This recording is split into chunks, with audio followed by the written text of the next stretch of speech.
2026ನೇ ಸಾಲಿನಲ್ಲಿ ಯುಗಾದಿ ಹಬ್ಬದ ಒಂದು ಸುಸಂದರ್ಭದಲ್ಲಿ ಹೊಸ ಸಂವತ್ಸರ ಪ್ರಾರಂಭವಾಗ್ತಾ ಇದೆ.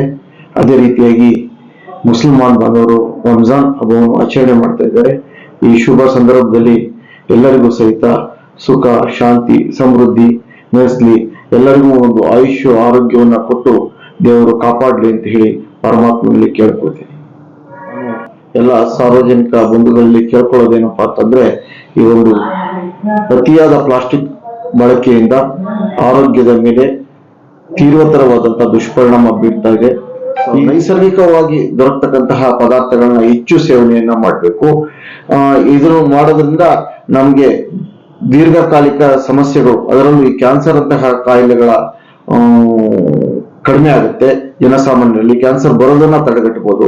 ಅದರಲ್ಲೂ ಮುಖ್ಯವಾಗಿ ಈಗ ನಾವು ನೈಸರ್ಗಿಕವಾಗಿ ದೊರಕತಕ್ಕಂಥ ಹಣ್ಣುಗಳನ್ನು ಸಹಿತ ಎಲ್ಲ ಒಂದ್ಸರಿ ಕೃತಕವಾಗಿ ಅವುಗಳನ್ನ ಬೇಗ ಹಣ್ಣಾಗೋ ರೀತಿಯಲ್ಲಿ ಕೆಮಿಕಲ್ಸ್ ಅನ್ನ ಬಳಸ್ಬಿಟ್ಟು ನಾವು ಅವುಗಳನ್ನ ಕೃತಕವಾಗಿ ಹಣ್ಣು ಮಾಡ್ತಕ್ಕಂಥ ಒಂದು ಆತುರದಲ್ಲಿದ್ದೀವಿ. ಈ ಆತುರವನ್ನ ನಾವು ಆದಷ್ಟು ಕೈ ಬಿಡಬೇಕು.